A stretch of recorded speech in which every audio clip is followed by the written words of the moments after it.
नमस्ते भाई लोग। हाँ जी। हाँ बेटा, आज आपकी एक्सरसाइज थी। अब इसका बेस कंप्लीट हो गया था, ठीक है ना। हाँ, जाके जिसने आपको बेस की क्लास नहीं ली है इस चैप्टर का, जो फर्स्ट क्लास नहीं है वो जाके ले लो पहले, ठीक है।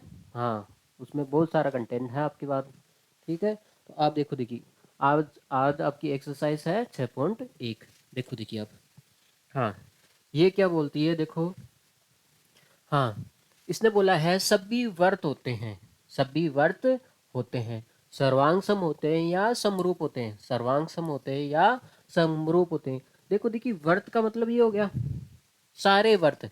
इसका मतलब जो दुनिया में जितने भी वर्त है बेटा, एक तो ये हो गया। देखो मैं ऐसे बना देता हूँ, एक सेकेंड। हाँ, देखो आप। हाँ, जैसे मान लेते हैं एक वर्त तो ये हो गया, ठीक है। दूसरा वर्त ये हो गया, इससे बड़ा। तीसरा वर्त ये हो गया, ठीक है। हाँ, ऐसे देखो देखिए, जितने भी वर्त हैं, देखो जितने भी वर्त हैं, ये सारे सर्वांग सम होते हैं या समरूप होते हैं, सर्वांग सम होते हैं या समरूप होते हैं। देखो देखिए बेटा, आकार किसमें, देखो देखिए, वर्त दुनिया में जरूरी थोड़ी एक ही आकार के सारे वर्त होते हैं, छोटे बड़े होते हैं ना बेटा।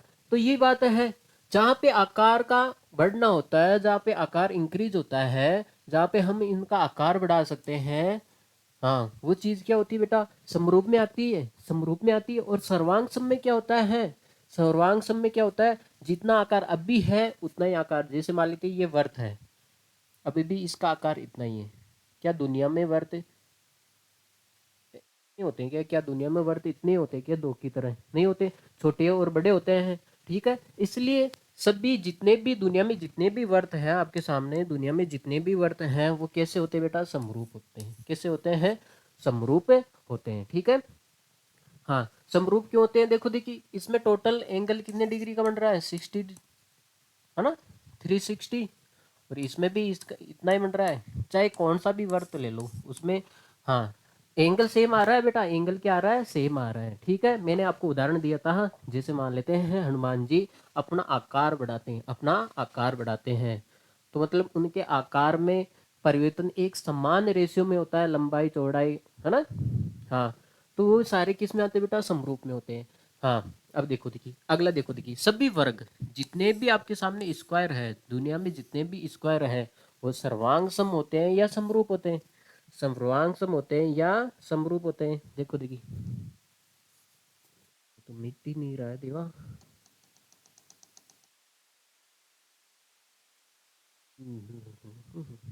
देखो देखिए, इसने बोला है सभी वर्ग, वर्ग जानते हो, सभी वर्ग, जितने भी वर्ग हैं, जैसे देखो देखिए आप, ये कहाँ गए वर्ग,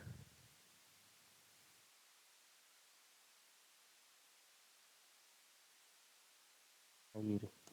हाँ, ये बोल रहा है जितने भी वर्ग है बेटा, देखो देखिए, ये वर्ग हो गया, छोटा वर्ग हो गया, नहीं एक बड़ा ले लेते हैं, ठीक है। अ, एक बड़ा वर्ग ले लेते हैं।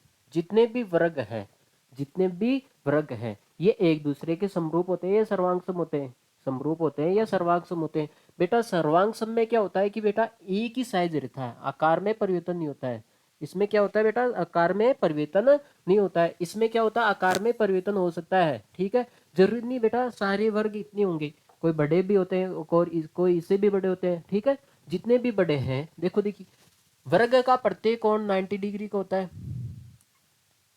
चाहे अब छोटे, देखो छोटा वर्ग ले लो, है ना, चाहे बड़ा वर्ग ले लो, जितने भी वर्ग है दुनिया में, उनका प्रत्येक कोण, है ना, चारों कोण कितने डिग्री के होंगे, 90 डिग्री के होंगे। इसलिए इनके संगत कोण बराबर है, इसके क्या है, संगत कोण बराबर है। तो इसलिए ये सारे के सारे क्या होते हैं बेटा, समरूप होते हैं, ठीक है। आपको ये दो चीजें याद रखनी, एक तो वर्ग के बारे में है, एक वृत्त के बारे में है, और एक आयत के बारे में, ठीक है। ये चीज तीन है प्राणी जो हमेशा समरूप होंगे, ठीक है।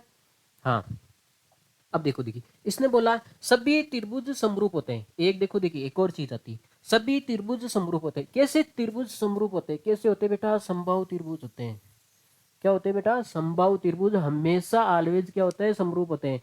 देखो देखिए, जैसे आप एक बात बताओ, आप मुझे एक बात बताओ। हाँ, जितने भी त्रिभुज है, देखो ये, चाहे मैं छोटा बना रहा हूँ चाहे मैं इतना बड़ा बना रहा हूँ, ठीक है। हाँ, ये कैसे त्रिभुज है, मैंने संभव संभव त्रिभुज बना दिया। अब बताओ इसका प्रत्येक कोण, इसमें भी 60 डिग्री का होगा प्रत्येक कोण, है ना। प्रत्येक कोण इसमें कितने डिग्री का होगा बेटा, 60 का, इसमें भी 60 का और ये भी 60 का, मतलब तीनों कोण कितने कितने डिग्री के होंगे, 60 डिग्री के होंगे। चाहे आप बड़ा ले लो, है ना, तब भी संभव त्रिभुज में क्या होता है, प्रत्येक कोण कितने कितने डिग्री के होते हैं बेटा, 60 डिग्री के होते हैं। कितने के होते हैं, 60।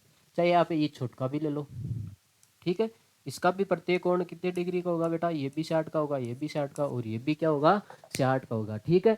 हाँ, दुनिया में जितने भी संभव त्रिभुज है वो सारे के सारे एक दूसरे के कैसे होते हैं बेटा, समरूप होते हैं, क्योंकि संगत कोण बराबर होते हैं। देखो तीनों कोण मिल रहे हैं, इसमें भी है इसमें भी है, ठीक है। एक तो मैंने बताया था आपको वर्ग, एक वर्ग, एक वृत्त, ठीक है, एक आयत, आयत, एक समबाहु,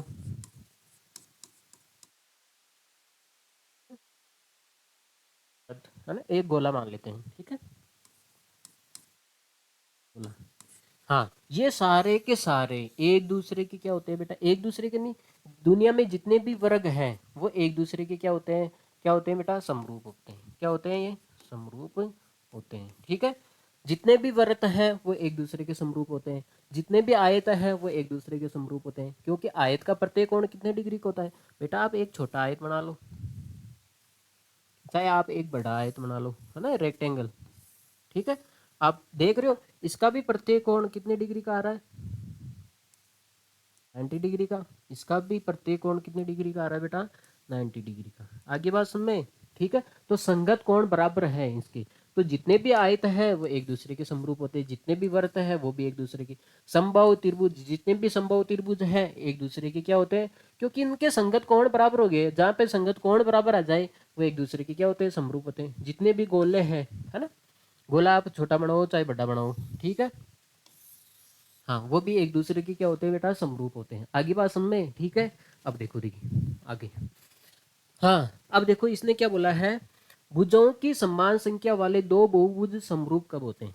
भुजाओं की समान संख्या है, देखो एक भुजाओं की समान संख्या है, ठीक है, दो बहुभुज है, ये समरूप कैसे होंगे, भुजाओं की संख्या क्या है, समान है, या तो उनके संगत कोण बराबर हो जाए, या तो क्या हो जाए, उनके संगत कोण क्या हो जाए बेटा, बराबर, क्या क्या हो जाए, उनकी संगत बुझाए क्या हो जाए, एक दूसरे के अनुपात में हो जाए, एक दूसरे के समानुपाती हो जाए। कैसे हो जाए बेटा, या तो उनके संगत कोण बराबर हो जाए बेटा। किसी भी त्रिभुज को, किसी भी बहुभुज को आप समरूप सिद्ध करोगे तो उसके लिए एक कंडीशन होती है, या तो संगत कोण बराबर हो, या तो क्या हो, संगत कोण बराबर हो, या उनकी संगत भुजाएं क्या हो, एक ही अनुपात में हो, समानुपातिक हो, ठीक है। आगे बात सुन में, हाँ, सारी संगत भुजाएं कैसी हो, एक ही अनुपात में हो, ठीक है। उतार लिया जाए बेटा, हाँ, ले आगे फिर देखो आप, हाँ, अगला देखो, देखिए अब इसने बोला है निम्नलिखित युग्मों के दो दो भिन्न भिन्न उदाहरण दीजिए, ठीक है। अब देखो देखिए यहाँ पे समझ में आए। समरूप आकृति, समरूप आकृतियों के आपके दो उदाहरण देना है। देखो देख, पहला तो एक दे देता हूँ मैं, वर्ग, है ना, पहले तो क्या दे देता हूँ, देख बताया था अभी मैंने, हाँ, देखो मैंने बताया था जितने भी वर्ग हैं, वर्गों का समूह एक दूसरे के क्या होते हैं बेटा, एक दूसरे के, एक दूसरे के क्या होते हैं, समरूप होते हैं। दुनिया में जितने भी वर्ग है वो एक दूसरे के क्या होते हैं बेटा, समूह समरूप होते हैं, है ना, कि समरूप होते हैं, ठीक है। और आपको मैंने बताया था अभी अभी समबाहु त्रिभुज है, समबाहु त्रिभुज ले लो, आयत ले लो, एक सेकंड एक सेकंड, समबाहु त्रिभुज या आयत, या क्या ले लो आप, वर्ग ले लो, ठीक है। वर्ग तो दे दिया मैंने, है ना, वर्त ले लो, ठीक है, वर्त। का समूह, का समूह है। एक दूसरे के क्या होते हैं बेटा, एक दूसरे के क्या होते हैं, ये समरूप होते हैं। क्या होते हैं बेटा, समरूप होते हैं, क्योंकि इनके संगत कोण हमेशा बराबर होंगे। जैसे समबाहु त्रिभुज है, आप चाहे आप इतना छोटा सा एक समबाहु त्रिभुज बनाओ चाहे इतना बड़ा बनाओ, प्रत्येक कोण 60-60 के रहेंगे ना, बदलेंगे नहीं ना कभी भी। हाँ, आयत बनाओ चाहे वर्ग बनाओ, है ना, तो संगत कोण तो ऑटोमेटिक उसमें फिक्स है। ठीक है, तो कितने छोटे डायग्राम बनाओ, कितने बड़े बनाओ, कितने बड़े बहुभुज बनाओ, ठीक है। हाँ, तो इनके संगत कोण बराबर है। अब इसने बोला ऐसी आकृति जो समरूप नहीं है, ऐसी आकृति जो समरूप नहीं। अगर मैं मान लेते हैं, इसका एक उदाहरण तो हमें ले लेता हूँ। इधर तो मैं ले लेता हूँ बेटा त्रिभुज, और इधर ले लेता हूँ मैं चतुर्भुज। क्या ये एक दूसरे के समरूप है क्या, क्या ये एक दूसरे के समरूप है क्या, नहीं है। क्योंकि ये तो बात ही अलग होगी, ये तो सदस्य, ये दोनों सदस्य प्राणी अलग हैं, ये एक दूसरे की क्या है, समरूप नहीं है। जैसे मैं दूसरा उदाहरण ले लेता हूँ आपके सामने। हाँ, एक ले लेता हूँ मैं, देखो देखी, समांतर चतुर्भुज। क्या ले लेता हूँ मैं, एक तो समांतर चतुर्भुज, एक ले लेता हूँ मैं वर्ग। ठीक है, समांतर चतुर्भुज क्या होता है, जिसकी चारों भुजाएं बराबर हो, और वर्ग क्या होता है, जिसकी चारों भुजाएं बराबर हो, लेकिन इसमें संगत कोण बराबर नहीं है बेटा। इसका प्रत्येक कोण 90 डिग्री का है, जबकि इसका प्रत्येक कोण 90 डिग्री का नहीं है। इसमें प्रत्येक कोण 90 डिग्री का नहीं है, इसलिए ये क्या है, एक दूसरे के समरूप नहीं है। चलो एक और देख लो मेरे हिसाब से। जैसे मैं ले लूँ, एक एक साइड में तो मैं आयत वर्ग ले लूँ, दूसरे साइड में मैं क्या ले लेता हूँ, एक रेक्टेंगल ले लेता हूँ। ठीक है, क्या ले लूँ, एक रेक्टेंगल। प्रत्येक कोण तो बराबर है, देखो 90 डिग्री का है। इस कोण कितने डिग्री का है बेटा, 90 डिग्री का है। लेकिन देखो एंगल तो बराबर है इसमें, है ना, संगत कोण तो बराबर है, लेकिन संगत भुजाएं क्या है, बराबर नहीं है बेटा। ये है वर्ग, वर्गों का समूह हमेशा समरूप होता है, लेकिन ये तो वर्ग और ये एक आयत है ना, दूर दूर का रिश्ता नहीं है इनके बीच में। ठीक है, हाँ। अरे बेटा मैंने बताया था समरूप क्या होती है, वे आकृति जो अपना आकार एक समान रेशियो में बढ़ाती है।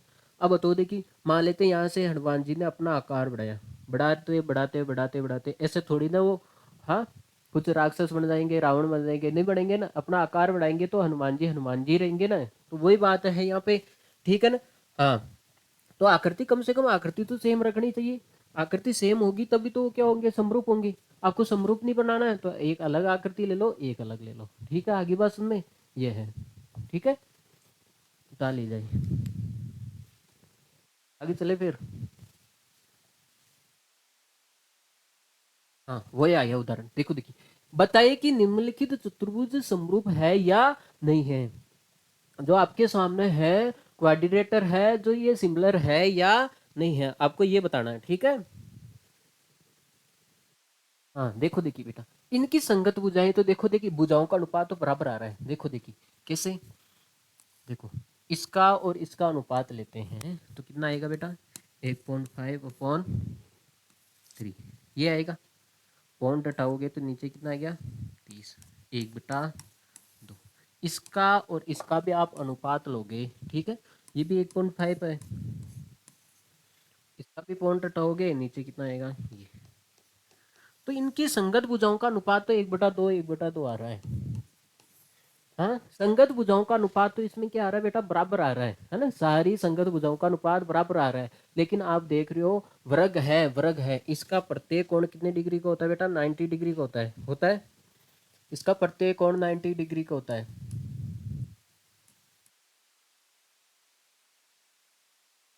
कोण 90 डिग्री का होता है, जबकि इसमें जितने भी कोण है ये 90 डिग्री के नहीं होते। आगे बात सुन में, ये 90 डिग्री के नहीं होते। इसलिए आपको क्या बताना बेटा, इसमें ये दोनों समरूप नहीं है, क्योंकि समरूप होने के लिए संगत कोण के बराबर, संगत कोण के साथ साथ भुजाओं का अनुपात भी बराबर होना चाहिए। ठीक है, आगे बात में, अगर भुजाओं का अनुपात बराबर आ रहा है तो संगत कोण भी बराबर होना चाहिए। मैंने अभी भी समझाया था आपको, देखो कहाँ चला गया ये रहा, देखो देखिए, हाँ ये देखो आप यहाँ पे,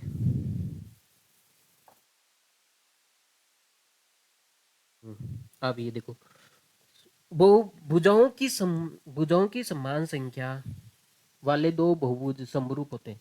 कब होते हैं बेटा? दो बहुभुज समरूप कब होते हैं? जब उनके संगत कोण क्या हो? बराबर हो। जब उनके संगत कोण बराबर हो और तथा उनकी संगत भुजाएं क्या हो? समानुपाती हो। तो किसी भी बहुभुज को आपको समरूप सिद्ध करना है, बताना है, तो एक तो संगत कोण बराबर होना चाहिए और भुजाएं क्या होनी चाहिए? एक ही अनुपात में होनी चाहिए। अब देखो देखिए बेटा, इसमें क्या है? इसमें देखो भुजाओं का अनुपात तो एक सेम आ रहा है ना? भुजाओं का अनुपात तो 1/2 1/2 1/, सभी भुजाओं का अनुपात क्या आएगा? 1/2 आएगा, 1/2 आ जाएगा। ठीक है, लेकिन देखो देखिए भुजाओं का यहाँ पे देखो देखिए हम लिखेंगे यहाँ पर संगत भुजाओं का अनुपात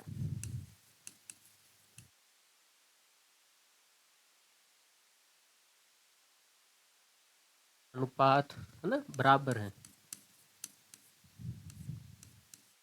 बराबर का मतलब 1/2 है।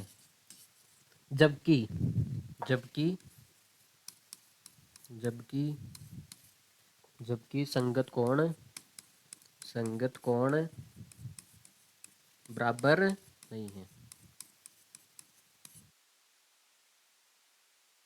इसका मतलब ये है, यहाँ पे देखो देखिए भुजाओं का अनुपात तो साइड का रेशियो तो सभी का इक्वल आ रहा है, लेकिन यहाँ पे एंगल, यहाँ पे संगत क्रॉसबॉन्डिंग एंगल क्या है? उनका इक्वल नहीं है। ठीक है, यहाँ पे 90 डिग्री का है, तो बताओ ये 90 डिग्री का हो गया क्या? ये 90 डिग्री से अबव हो गया, ये कम हो गया। 90 डिग्री से अबव हो गया, ये 90 डिग्री से कम हो गया। ठीक है, तो यहाँ पे देखो देखिए समरूप सिद्ध करने के लिए इसने पूछा ये समरूप है या नहीं है, तो उसके लिए आपको दो चीजें ध्यान रखनी, एक तो संगत कोण, एक तो संगत कोण, संगत कोण बराबर होनी चाहिए और क्या होनी चाहिए? संगत भुजाएं, संगत भुजाएं क्या होनी चाहिए बेटा? समानुपाती। एक तो संगत कोण बराबर होना चाहिए और एक संगत कोण ये तो बराबर होना चाहिए, और संगत भुजाएं क्या होनी चाहिए बेटा? समानुपाती होनी चाहिए। दोनों कंडीशन फॉलो होगा तभी वो डायग्राम हमेशा क्या होगा? तभी ये बहुपद कहलाएगा, तभी ये समरूप कहलाएगा। यहाँ पे भुजाएं तो समानुपाती है लेकिन कोण क्या है? हाँ, संगत कोण बराबर नहीं है। ठीक है बेटा, आज के लिए इतना ही काफी।